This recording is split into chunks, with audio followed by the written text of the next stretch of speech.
우리가 기도하는 곳에 가다가 점치는 귀신 들린 여종 하나를 만나니 점으로 그 주인들에게 큰 이익을 주는 자라. 그가 바울과 우리를 따라와 소리질러 이르되 이 사람들은 지극히 높은 하나님의 종으로서 구원의 길을 너희에게 전한 자라 하며 이같이 여러 날을 하는지라. 바울이 심히 괴로워하여 돌이켜 그 귀신에게 이르되 예수 그리스도의 이름으로 내가 너에게 명하노니 그에게서 나오라 하니 귀신이 즉시 나오니라.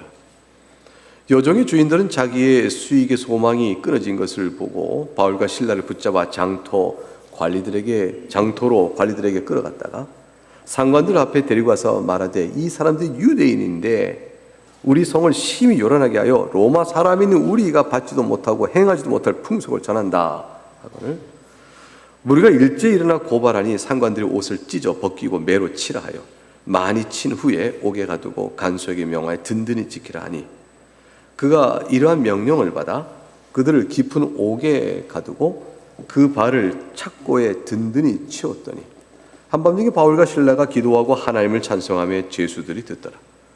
이에 갑자기 큰 지진이 나서 옥토가 움직이고 문이 곧 다 열리며 모든 사람의 매인 것이 다 벗어진지라. 간수가 자다가 깨어 옥문들이 열린 것을 보고 죄수들이 도망한 줄 생각하고 칼을 빼어 자결하려 하거늘 바울이 크게 소리질러 이르되 네 몸을 상하지 말라. 우리가 다 여기 있노라 하니 간수가 등불을 달라고 하며 뛰어들어가 무서워 떨며 바울과 실라 앞에 엎드리고 그들을 데리고 나가 이르되 선생들이여 내가 어떻게 하여야 구원을 받으리까 하거늘 이르되 주 예수를 믿으라. 그리하면 너와 네 집이 구원을 받으리라 하고 주의 말씀을 그 사람과 그 집에 있는 모든 사람에게 전하더라. 그 밤 그 시각에 간수가 그들을 데려다가 그 맞은 자리를 씻어주고 자기와 그 온 가족이 다 세례를 받은 후 그들을 데리고 자기 집에 올라가서 음식을 차려주고 그와 온 집안이 하나님을 믿음으로 크게 기뻐하니라. 날이 새매 상관들이 부하를 보내어 이 사람들을 놓으라 하니 간수가 그 말대로 바울에게 말하되 상관들이 사람을 보내어 너희를 놓으라 하였으니 이제는 나가서 평안히 가라 하거늘 바울이 이르되 로마 사람인 우리를 죄도 정하지 아니하고 공중 앞에서 때리고 옥에 가두었다가 이제는 가만히 내보내고자 하느냐? 아니라 그들이 친히 와서 우리를 데리고 나가야 하리라 한대. 부하들이 이 말을 상관들에게 보고하니 그들이 로마 사람이라 하는 말을 듣고 두려워하여 와서 권하여 데리고 나가 그 성에서 떠나기를 청하니 두 사람이 옥에서 나와 루디아의 집에 들어가서 형제들을 만나 보고 위로하고 가니라. 하나님의 말씀입니다. 하나님께 감사합니다. 네, 오늘 예배로 나오신 귀한 교회 여러분 모두에게 주의 은혜와 평강이 충만히 임하고 복되게 누릴 수 있기를 주의 이름으로 축복합니다.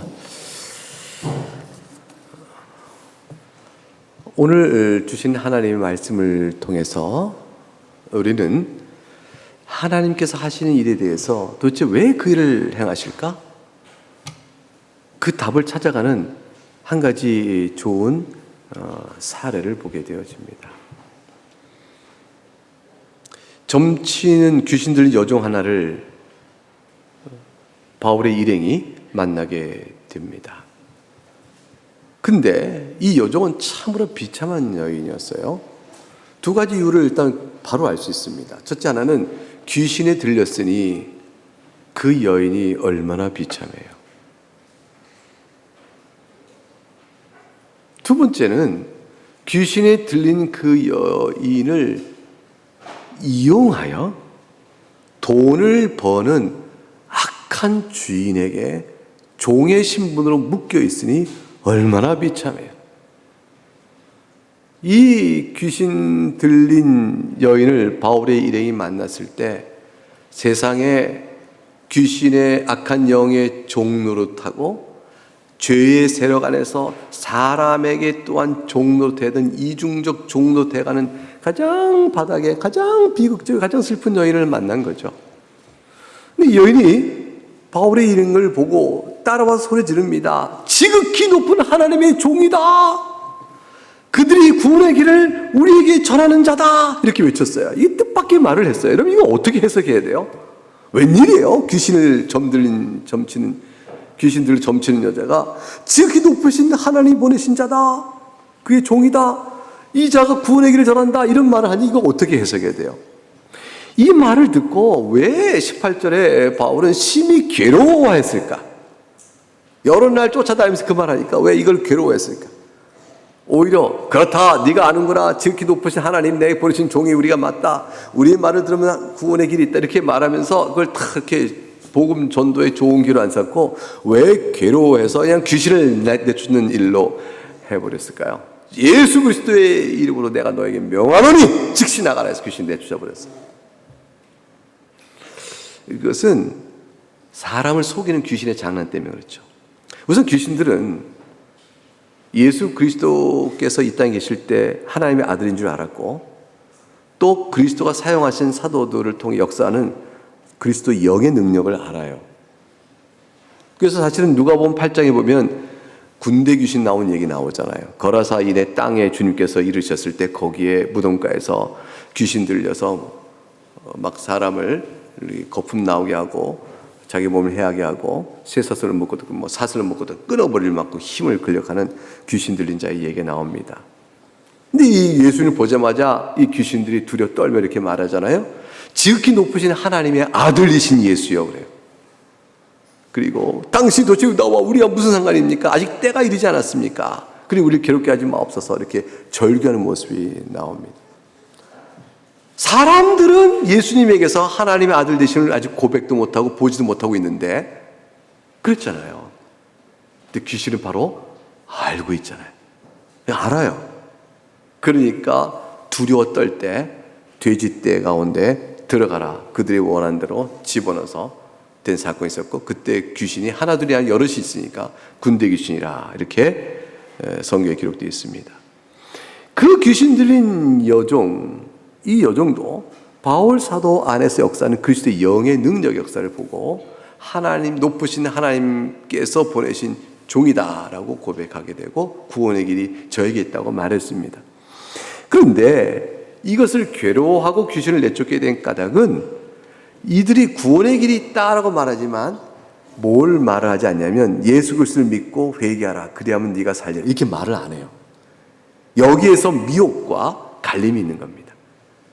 즉 다시 말하면 저들에게 구원의 길이 있다, 이 말은 뭐냐면 너희들이 나에게 나와 구원의 길을 찾듯이 너희가 구하는 구원의 문제는 이 자에게도 해결된다 라고 말하는 것에 그치는 것이죠. 결국이니까 귀신을 섬기듯 바울 일행을 섬기도록, 이들이 말하는 식을 섬기도록 이끌어가는 거예요. 종교적인 타락의 현상이 그 가운데 입이 있는 거죠. 이게 귀신의 장난이에요. 귀신은 바울의 일행이 하고 있는 하나님의 영이요 그리스도의 영의 역사를 부인하지 못할 때 그 영의 역사로 드러나는 모든 현상을 어떻게든 우상 숭배와 자기들이 제시하는 종교적 타락의 형태로 부패해버리길 원합니다. 절대로 하지 못하는 것, 귀신이 하지 못하는 말, 주 예수 그리스도를 믿으라, 그리고 회개하라, 그러면 네가 살리라, 이 말 못하는 거죠. 죄에서 떠나 악한 영으로부터 자유케 된 역사를 못하는 거예요. 그러니까 여기서 말하는 구원의 길이라는 것은 세상 사람들이 원하는 것을 얻는 길인 뿐이에요. 너희가 병 낫길 원하느냐, 너희가 돈 벌길 원하느냐, 너희가 원하는 게 뭐냐, 네가 내일은 어떤 일이 있을까 알고 싶으냐, 그 모든이 너에게 구원의 길이라고 내게와 구하는 것들을 이제야게도 찾아라 할 수 있겠다. 그럼 찾아봐서 바울이요, 당신이 바울이요, 우리가 구하는 걸 주소서라고 사람들이 몰려오게 되면 바울이 전하는 그리스도의 말씀과 회개의 본질에서 뒤틀림이 벌어지게 되죠. 그러니까 이것은 전혀 복음 사업에 직접적인 도움이 되는 일이 아니에요. 바울 사도가 반응을 보인 거죠. 심히 괴로워해서 돌이켜서 그 귀신에게 직접 얘기합니다. 예수 그리스도에게 내가 너에게 명하노니 그에서 나오라 했어요. 그러니까 여종은 귀신에 얽매이는 종이니 바울 사도가 그 귀신에게 직접 얘기한 것입니다. 여종에게 말하지 않아요. 여종에게 여종아 빨리 귀신을 내보내버려라 이렇게 말한 게 아니죠. 그를 종으로 삼고 있는 주인된 귀신에게 직접 바울 사도가 말했습니다. 예수 그리스도의 이름으로 내가 명하노니 나가라 그랬어요. 어떤 반응이 있게 될까요? 이 놀라운 반응이 났을 때 귀신에 들린 여종을 불쌍히 여기고 그 여종의 비참한 인생의 모습을 알고 있던 자가 귀신이 떠나가면 해방된 순간에 그 변화를 보고 모두가 기뻐해야 마땅한 것이죠. 그런데 이 여인은 비참하게 귀신이 들렸을 뿐 아니라 사람의 악한 주인의 종으로 되어 있었죠. 여종의 주인들이 보니까 세상이 바라는 돈이 사라진 거예요. 그래서 19절부터 보게 되니까 자기 수익의 소망이 끊어진 것을 보고 바울과 실라를 붙잡았다. 그리고 장터로 관리들이 끌어갔다. 그리고 이 사람들이 유대인인데 라고 말했습니다. 자, 흥미로워요. 유대인인데 우리 성을 심히 요란케 하여 로마 사람이 우리가 받지도 못하고 행하지 못하는 풍속을 전한다. 첫째는 돈에 대한 오직 초점이 있었던 저들이 분노가 일어났죠. 자기 돈벌이 된 수단이 사라져버리게 되어졌으니까. 그리고 바울과 실라 둘을 붙잡아가지고 유대인인데 라고 말합니다. 왜 그래요? 그 당시 로마의 전체 안에서 유대인들은 배척과 멸시와 조롱과 경계의 대상이었기 때문입니다. 그리고 이미 그 로마의 수도에서는 유대인들 살지 못하고 추방돼 버렸거든요. 각 곳에 흩어져 사는 가운데 아시아 지역은 유대인들이 흩어져 좀 있었지만 유럽에 와서는 우리가 알듯이 아직 빌립보에 유대인이 회당이 없을 만큼 많은 이들이 그쪽에 못 갔어요. 이제 그런 상황 속에 있었을 때에 저들이 바울과 실라를 관리의 힘을 동원하여 박해하는데 딱 좋은 것은 유대인이라는 핑계죠. 그래서 하는 말이 이겁니다. 바울과 실을 붙잡고 저들은 유대인인데 로마 사람이 우리가 받지 못하고 행하지 못한 풍속을 전합니다 라고 말했어요. 누가와 디모데는 어디로 갔을까요? 일행이 적어도 빌립보에 갔을 때 바울, 실라, 누가, 디모데 이렇게 넷이 갔는데 누가와 디모데는 왜 안 잡아갔을까? 유대인이 아니라서 그런 거예요. 되게 생각해 볼 때 학자들은 이게 뭘 궁금히 여겼어요. 그때 보니까 이들은 유대인인데 라고 하는데 디모데는 아버지가 그리스 사람이에요. 누가도 헬라 사람, 그리스 사람이에요. 그러니까 누가는 그리스 사람인데 누가복음 기록하는 주의 사도로 이렇게 사람으로 하나님의 큰 은혜를 입은 자고 디모데는 우리가 아는 것처럼 엄마는 유대인이지만 아버지는 그리스인이란 말이죠. 그러니까 유대인인데 라고 붙잡을 명분에 유다 이렇게 바울과 실라가 딱 맞으니까 둘만 딱 데려간 겁니다. 이렇게 뭐 넷 잡아가나 둘 잡아나 마찬가지가 되는 거죠. 그래 놓고 가서 풍습에 어긋난다. 소란을 일으킨 것을 항상 싫어했거든요. 이걸 자극시킨 거죠. 그러니까 이 말을 하자 22절에 무리가 일제히 일어나서 고발합니다. 다 매수했겠죠. 이거 이 자를 그냥 논할 수 없어 라고 했겠죠. 그래서 무리가 동원하여 소란을 일으켰어요. 소란 누가 일으켰나요? 소란은 여종의 주인이었던 자가 사람들을 동원하여 충동지에 그들이 일으킨 거지 이분들이 일으킨 것은 바울과 실라 일행이 일으키지 않았는데 그러나 이들로 인하여 그들이 일어나니까 소란이 결국 일어난 책임이 이들에게 돌아간 바울과 실라에게 돌아간 것이죠. 자, 흥미롭습니다. 20절부터는 옷을 찢어벗기고 매로 칩니다. 뭐 가볍게 친 매가 아니에요. 유대인들 죽지 않을 만큼 치지만 저들은 죽어도 좋을 만큼 칩니다. 그리고 옥에 가두고 발을 착고에 든든히 채웠다 되어 있습니다. 여기까지 이제 우리가 24절까지 읽으면 절망입니다. 소망이 없습니다. 그런데 세상은 승리한 거죠. 자기들이 마땅히 할 일을 다 했고 승리했다고 생각하고 분풀이를 다 했겠죠. 근데 분풀이 해봤자 주께서 불쌍히 여겨 귀신을 내쫓은 여종의 귀신이 다 다시 돌아올까요? 다시 돌아오지 못합니다. 주님께서 우리에게 묶여있던 악한 영의 권세를 부터 우리를 해방시키셨을 때 이 악한 영의 권세가 다시 우리를 휘감아 잡지 못합니다. 공중권세 받은 자의 지배 아래 살던 영혼들을 그리스도의 복음으로 구원해내어 끌어내셨을 때 그때 해방된 우리들은 거기로부터 자유케 된 우리들은 다시 그 악한 권세에 매여 종이 되어 불못에 던전 일은 결코 없습니다. 주님의 구원의 권세는 확정적이고 단 한 번으로 이루어집니다. 그러니까 마귀 세력은 잠시 동안 괴롭힐 따름이에요. 그러나 그들의 패배는 결정되어 있고 다시 돌이키지 못합니다. 바울과 실라가 이제 옥에 갇혔습니다. 매질 심하게 맞았습니다. 그러면 어떻게 반응을 보일까? 자기가 겪고 있는 일에 대한 해석을 어떻게 할까? 이제 사실은 인간적으로 보면 억울한 일이 많은 거죠. 아니 도대체 내가 왜 이런 일을 당하나? 그러나 바울과 실라는 영적으로 해석합니다. 이 일을 당하는 일과 관련하여 도대체 이게 자초지종을 따져 묻기보다 하나님 앞에서 그 고난을 그대로 받아들이면서 하나님께 불평하거나 원망하거나 이유를 묻지 않습니다. 25절에 한밤중에 기도하고 하나님을 찬송했다. 여러분 이거 어떻게 보게 되면 바울이니까 당연한 거고 신라니까 당연한 거다 이렇게 생각 들지 모르지만 그 사람이거든요. 사람인데 바울과 신라가 이렇게 할 수 있는 이유는 도대체 뭐였을까? 그들은 자신들이 겪고 있는 이 환난을 모든 사태를 항상 하나님의 뜻에 비추어 또 그리스도의 복음 중심적으로만 바라보기 때문에 그래요. 영적으로만 바라보는 겁니다. 그 상황의 의미가 뭘까? 도대체 이걸 하나님은 어떻게 보실까? 주님은 이 상황을 다 아실 터인데 이거죠. 첫 번째 믿음은 하나님은 이 상황을 다 아신다. 그리고 이 상황을 우리가 겪는 일을 다 허락하신 일이다. 그 일을 통해 주님께서 우리에게는 어떤 교훈을 주신 것이고 이 일을 통해 주께서 하실 일은 무엇이 있기 때문에 우리를 이렇게 쓰시는 것일까? 이 중요한 거죠. 쓰시는 것일까?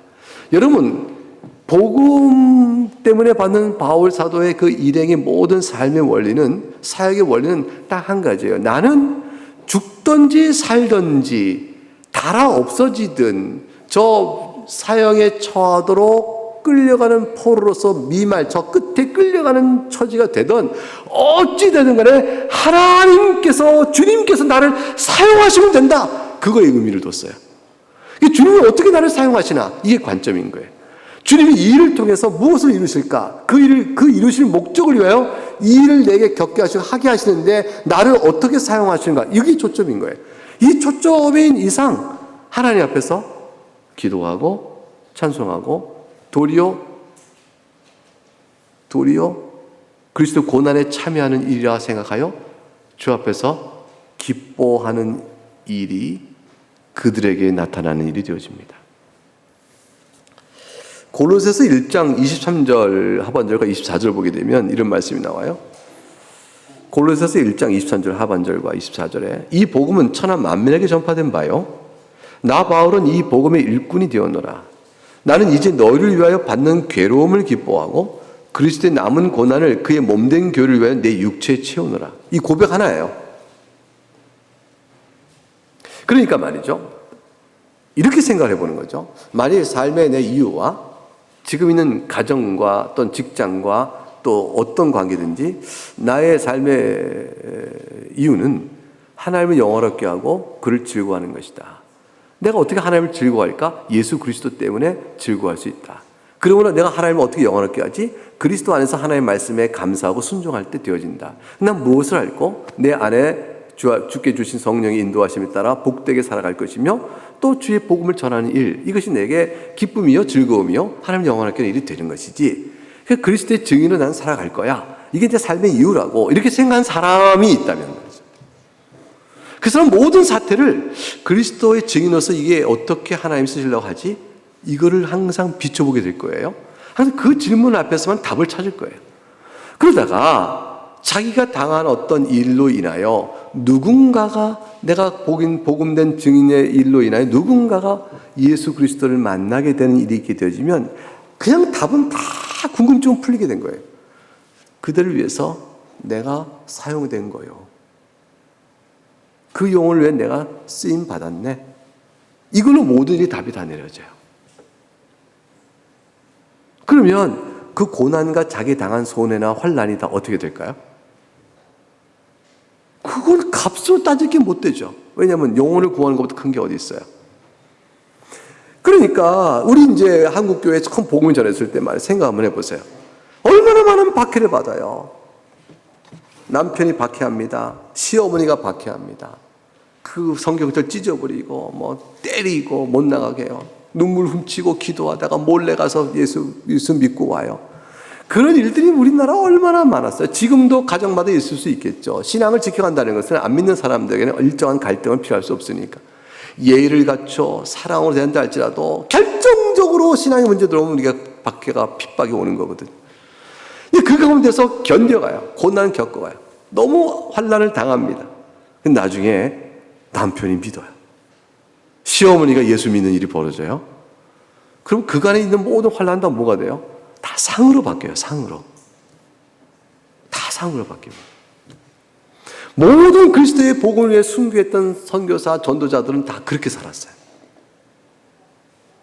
그게 다 상으로 바뀌는 것이에요.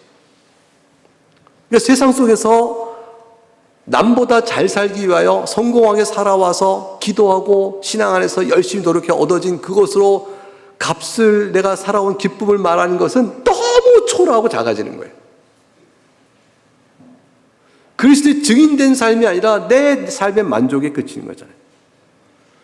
내 삶의 평안을 구한 것에 그치잖아요. 그러니까 이게 초라하죠. 상이 작죠. 예수님을 믿고 살아간 하나님의 칭찬과 위로와 상을 도대체 뭘로 구할꼬? 근데 주의 뜻 가운데 살아감으로 주께서 나를 사용하실 때 주님이 나를 칭찬하실 거 아니에요. 그런 거잖아요. 이 책은 그렇잖아요. 주인이 고용주가 고용한 사람에게 내 뜻대로 행하세요. 내가 당신에게 맡기는 일은 이겁니다. 그걸 할 때 칭찬을 우리가 내려주잖아요. 주님께서 지금 내게 원하시는 일, 또 내게 행하라 하시는 일은 뭘까? 주님 기뻐하시는 일이 뭘까? 그거는 생각하다가 그 일을 위해서 생각해 보니까 짐작은 다 못할 수 있어요. 그렇지만 주변에 있는 사람들이 그리스도의 증인으로 살아야지. 이 가운데 혹시 나로 인해서 몇 단계를 거쳐갈지언정 훗날에 나는 모르고 세상을 떠날지 모르지만 나로 인해서 훗날에 다른 사람이 또 전하고 또 다음이 전하고 해서 마침 주님이 구원하신다면 내가 여러분 말씀드리잖아요. 한 영혼이 구원받을 때 이 영혼 구원하기 위해 주님이 쓰신 종들이 여럿일 수 있단 말이에요. 여럿. 그 가운데 내가 하나일 수 있거든요. 어떨 때는 직접적으로 만날 수도 있고요. 맨 마지막 열매를 거둘 때 내가 있을 수 있지만 어떨 때는 씨를 뿌릴 때 나일 수 있어요. 그러나 주님은 다 보신단 말이에요. 그거 하나로 견디고 사는 거예요. 그 하나로 삶을 살아보는 거예요. 그 하나의 가치로 보는 거죠. 사도 바울은 그것 때문에 견뎌요. 그래서 이런 말을 하는 거예요. 너를 위하여 받는 괴로움을 내가 기뻐한다. 괴로움이 기쁜 사람이 어디 있어요? 근데 너를 위하여 받는 괴로움을 기뻐한다. 너희가 왜? 너희가 그리스도 안에 구원받는 교회가 되어지니까. 내가 이 복음의 일꾼이니까. 자신을 복음의 일꾼 생각하는 사람은 복음의 전도 대상자로 인하여 고난받는 일을 기뻐하게 되는 거죠. 자신을 복음의 일꾼 생각하니까. 그러니까 이제 우리가 우리 정체성을, 그리스도의 정체성을 어디에 두느냐에 따라서 내가 당하는 모든 일을 해석이 달라질 거예요. 여러분이 만약 육신이 건강하고 이제 이 세상에서 평안을 누리는 게 삶이 여러분의 정체성과 관련된 가장 큰 복이다라고 생각하면요, 그 관점에 따라 여러분의 삶을 평가해 볼 때 하나님 도대체 왜 이러시지? 내 삶을 이렇게 힘들게 하셔. 도대체 이게 뭐야? 이런 일로 불평이 가득 차게 될 거예요. 누가 우리에게 그렇게 내가 하나님께 받는 복이 그거라는 관점을 설정한 이상. 근데 바울 사도는 성경 안에서 받은 은혜대로 그가 받은 자기의 정체성과 삶의 이유에 대한 기준을 복음의 일꾼, 그걸 딱 잡았어요. 그러니까 그가 겪는 모든 일들이 복음에 유익하게만 한다면 모든 게 다 우리는 이해가 안 되지만 그게는 기쁨의 이유가 되어진 거예요. 여러분은 삶의 이유를 어떤 기준으로 잡아요? 무엇을 여러분의 삶을 겪는 모든 삶을 한번 해석해 보시겠어요? 여러분이 주 앞에서 설정한, 고백한 나는 주님 앞에 이런 삶의 이거야. 나는 복음의 일꾼이야. 이러듯이 말이죠. 그거 하나 기준을 잡았으면 그리고 여러분의 삶을 해석할 수 있는 일이 벌어질 거예요. 그리고 그걸 얼마 지나지 않으면 그 뜻을 볼 수 있어요. 볼 수 있습니다. 우리가 하나님의 뜻을 미리 알고는 못 살지만 지나고 나면 이래서 이랬구나 하고 보일 수 있죠. 근데 여러분 가장 잘 보이는 게 뭘까요? 이래서 이랬구나가 복음의 은혜를 받는 사람을 만날 때, 내가 그때 이렇게 했는데 이래서 이렇게 한 거구나. 그 사람이 예수를 믿게 됐어. 이와 연결됐죠. 가장 영 뚜렷하게 보이는 것이 없어요. 이거는 가족 간에도 마찬가지예요. 가장 가까운 가족 간에도. 세상에 복음 전하기 어려운 게 자녀인데, 자녀가 복음 전하기 어렵습니다. 여러분 자녀가 예수를 믿는다면요, 그건 은혜일 뿐이에요. 우리가 어떻게 믿게 해요? 우리 못 믿게 합니다. 우리 힘으로 안 됩니다. 뭐 육신의 부모일 뿐이지 영혼의 부모가 아니거든요. 주께서 살리시길 바라고 복음의 환경을 이렇게 만들어주고 기도하고 돕고 그 앞에 증인으로 살아갈 따름인데 참 어렵죠. 가족들, 형제 어렵습니다. 직장에서 어려워요. 드러내고 전할 수도 없고 기회를 따라 보는 건데, 네, 그러나 아무튼 환난 가운데 뚜렷하게 봅니다. 빌립보 간수들이 예수를 믿게 되잖아요. 26절 보니까 갑자기 큰 지진이 납니다. 옥의 터가 움직이더니 진동이 나더니 문이 뚜둑 열려버렸어요. 사람 메인 착고가 다 벗어져 버렸습니다.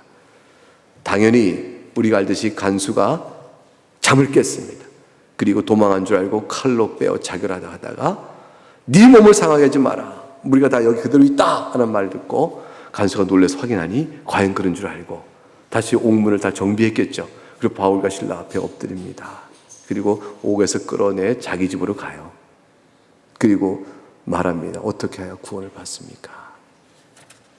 사도행전 16장 31절에 그 유명한 말씀, 주 예수를 믿으라, 그러면 너와 네 집이 구원을 받으리라. 이 말씀이 우리에게 똑같이 적용됩니다.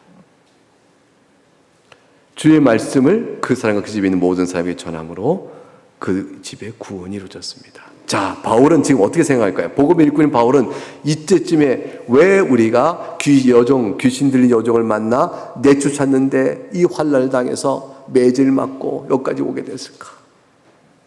그 모든 이유에 대한 답을 바울은, 신라는 어떻게 해석할까요? 바로 당신의 구원을 위해서, 당신과 당신 집의 구원을 위하여 주께서 나를 지금 이렇게 하신 것이요. 그리고 주의 능력으로 옥문이 열리고 착고가 풀리신 이 이적을 통해서 당신을 충격받게 하시고 오늘 이 복음을 구원받게 하신 것이요. 바울과 실라는 너무 기도하며 찬송했던 일을 이제는 알게 된 거예요. 기도하고 찬송했을 때는 다 뜻은 모르지만 주님을 찬송했죠. 주님이 쓰실 대로 쓰실 것입니다 하고 찬송했겠죠. 그 이제는 빌립보 간수의 구원을 보면서 당신을 구원하려고 매질 맞은 몸이 아프겠어요. 옥에 갇힌 것이 뭐 힘들었겠어요. 한순간에 다 사라져버리죠. 기쁨으로 충만하고 하늘의 상이 큰 것입니다. 아마 이 즐거움에 바울을 평생 끌고 갔을 것 같아요. 이 행복감에 바울은 다 살았을 것 같아요. 그 30절 보니까 이제 나가서 선생님들이요, 이제 그렇게 돼서 모두 이제 그렇게 했습니다. 근데 간수의 반응이 나옵니다. 그래서 이제 33절, 34절 보니까 자기가 다 세례를 다 받죠. 그리고 또 음식을 차려주고 온 집안이 다 하나님 믿고 크게 기뻐합니다. 이건 믿는 사람의 당연한 반응이에요. 빌립보에서 루디아도 마찬가지였습니다. 복음을 듣고 당신 나를 예수 믿는 자로 알면 우리 집에 오시오 라고 말하며 강권하며 바울 사도 사역을 돕기 시작합니다.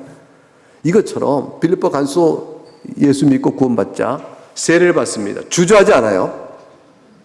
예수 그리스도를 믿는 믿음이 확실하면 세례 받는 일을 주저하지 않습니다. 여러분 가운데 예수를 믿는데 세례 안 받는 사람 있죠, 교회 안에서. 근데 아직 믿음의 은혜를 잘 모르는 사람이죠.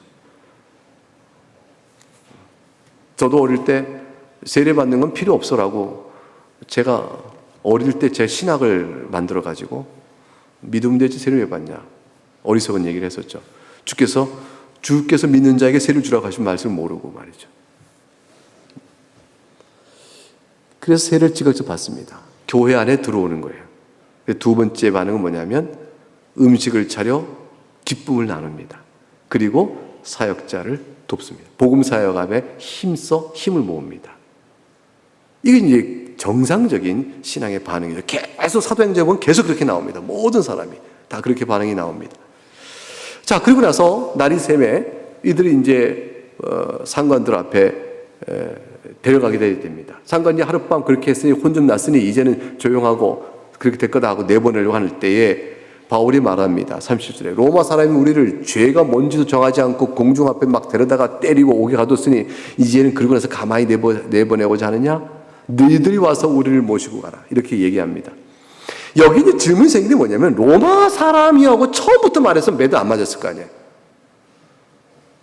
왜 처음에는 매 실컷 맞고 옷까지 갖춰 입게 된 상태에 있다가 이제 내려오려고 하니까 우리가 로마 사람이었다 이렇게 왜 이제야 말하냐 말이에요. 답답하게. 이거 궁금증이에요. 그래서 성경학자들이 막 이 질문을 갖고 풀어보려고 하는데 잘 안 풀려요. 답이 없어요. 그래서 제가 답을 찾았어요. 이건 제가 하는 말이 답이에요. 잘 들어보세요. 하나님께서 왜 말을, 저도 몰라요, 답을. 잘 한번 솔직히 잘 모르고, 어떻게 알겠어요. 근데 말을 하지 않았는데, 아마도 말할 경황이 없거나, 무조건 두둑에 맞고, 바울사가 말을, 어떤 이유가 말을 하지 않았는데, 돌이켜 볼 때, 말을 그때 안 한 일로 인하여 나타난 엄청난 유익이 있어요. 하나님께서 그래서 말을 할 틈을 안 줬거나 말을 못하게 만들지 모르겠어요. 심령에 무엇인가 거리낌 있어 안 했겠죠. 뭔가를 위해서 말을 못하겠는데 그 유익이 뭐냐면 빌립보 40절 말 읽어볼까요? 40절 시작. 두 사람이 옥에서 나와 루디아 집에 들어가 형제들을 만나보고 위로하니라. 바로 그거예요. 루디아 집에 들어가서 빌립보 교회에 형제를 만나보고 위로했습니다. 위로의 내용이 뭘까요? 우리가 비록 매제를 맞고 옥에 착고가 채워졌으나 하나님께서는 그 모든 일을 아시고 구원의 복음으로 능력이 역사하셔서 우리를 풀어내셨으며 그리고 마침내 저들이 우리 앞에서 융숭하게 사과하고 우리를 끌어냈으며 그리고 빌립보 간수가 구원을 받았느니라. 이 모든 일에 하나님 함께 하셨느니라. 이 말을 할 수가 있었어요. 뭐를 통해서? 환난과 역사하시는 하나님의 구원의 손길을 통해서. 빌립보 교회는 어떻게 됐을까요? 유대인 회당도 없이 10명도 안 되는 사람으로 모여서 있던 그 교회가 루디아 집에 세워졌는데 아멘! 주께서 우리와 함께 하시고 그리스도 복음의 능력으로 구원할 때 구원하시는구나. 빌립보 저 간수가 복음을 듣고 구원받았네. 이러면서 그들은 하나님 앞에서 감사했을 거예요. 그런데 처음부터 나 로마인이다! 라고 말을 안 맞았으면 옥에 갇히지 않았을 것이고 매도 안 맞았을 것이고 빌립보 간수의 복음이 어떻게 전해질 것이며 그렇게 해서 매를 안 맞고 풀려나는 순간에 이 루디아 비롯한 빌립보 사람들은 뭐라 할까요? 하나님께서 로마인이가 구원을 받았지 로마인이가 매를 안 맞고 풀렸지 하나님께서 간섭했다? 그건 모를 거예요. 하나님의 역사는 모르게 되는 거죠. 아마도 이 정도 생각했겠죠. 그래서 하나님께서 당신을 로마인으로 태어나게 하셨나 봐요. 이 정도 했겠죠. 그러나 곳곳에 다니면서 보여야 될 복음의 능력이 빌립보 교회를 세우는데 하나님 보실 때 지혜로운 하나님께서 보실 때 빌립보 교회에 필요한 것은 사도 바울의 지금 빌립보 감옥의 고난이요 매질이요 역사요 빌립보 간수의 구원이요 그걸 통해 드러나는 복음의 능력이었어요. 하나님 함께 하심의 섭리의 능력이었어요. 그게 빌립보 교회에 필요한 거였던 것이었죠. 하나님이 그걸 위하여 로마인이라고 처음부터 말한 일이 어쩐 까닭인지 없었던 것이죠. 하나님께서는 그렇게 역사하십니다. 왜 그때 내가 말하지 않았을까? 이런 일들이 우리 가운데 있죠. 왜 그때 내가 그렇게 하지 않았을까? 평소 때 늘 하던 일인데 왜 안 했을까? 그런 일이 있죠. 그런데 그 일이 훗날에 주께서는 어떻게 또 쓰시고자 하는 것이 있을 수 있는 거죠. 일반 생활의 섭리도 우리가 그런 고백하는데 하나님께서 구원의 역사를 베푸실 때는 얼마나 그러시겠어요. 중요한 교훈. 하나님께서는 택하신 자를 반드시 구원합니다. 빌립보 간수에겐 복음이 그렇게 들어가는 과정을 쓰신 거죠. 그리고 그걸 바라보고 루디아와 그 빌립보 형제들이 큰 위로를 받고 교회를 향해 나갈 수 있게 하셨어요. 그리고 바울과 실라는 자신이 앞으로 더 남은 선교 사역 속에서 얼마나 큰 담대함을 갖게 되나요? 매 맞은 것은 낫게 될 거고 착고는 풀렸고 또 환난을 당한다고 더 이상 두렵지 않고 담대함으로 그가 헤쳐나갈 일에 대한 힘과 용기를 주신 것이죠. 우리에게는 어떨까요? 우리는 이와 같은 은혜의 결과 똑같아요. 구원의 섭리가 똑같습니다. 우리에게도 복음이 그렇게 전해진 것이죠. 하나님께서는 우리 영혼을 구원하시려고 다양한 방법과 방식과 그의 종들, 여러 사람들을 쓰셔서 복음을 듣게 하고 계신 겁니다. 사랑하는 교회 여러분, 우리에게 복음을 들어 예수 믿게 하듯이 여러분 빌립보 간수에도 여러분 자리를 놔보세요. 여러분이 빌립보 간수입니다. 근데 복음을 듣습니다. 그렇게 여러분도 복음을 들은 겁니다.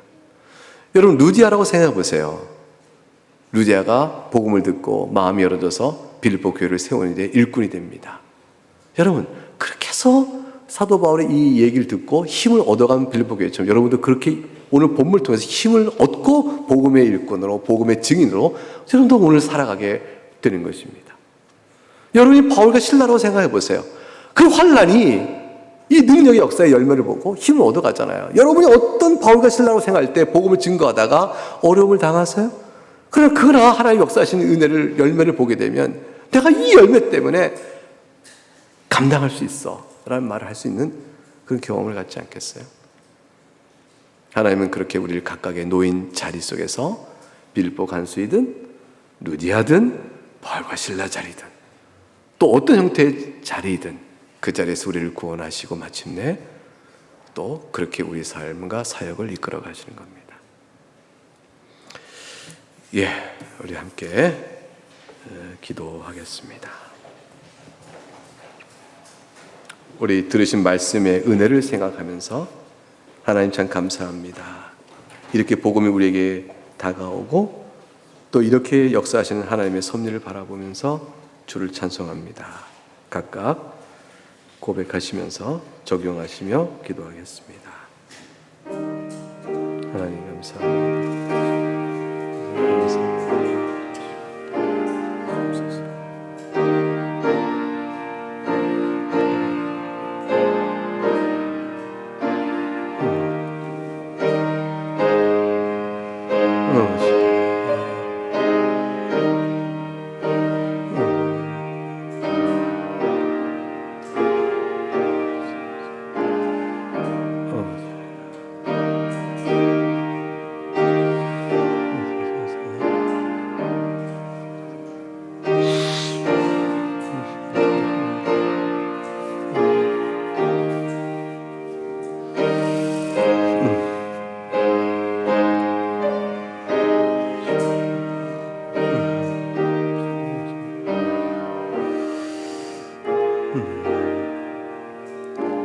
네, 우리 기도를 함께 모으겠습니다. 하나님 아버지 감사합니다. 이 시간에 우리가 어떻게 복음을 듣게 되었나, 우리에게 어떻게 복음이 전해졌나 생각해 보면서 감사를 드립니다. 복음을 들었으나 믿음의 각성이 없는 채 껍데기 형식적인 신자로 살아온 세월이 많았는데 어떻게 하여 내가 이 복음을 각성케 되어요 내 진실한 신앙으로 고백하게 되었나, 또 그때도 생각해 봅니다.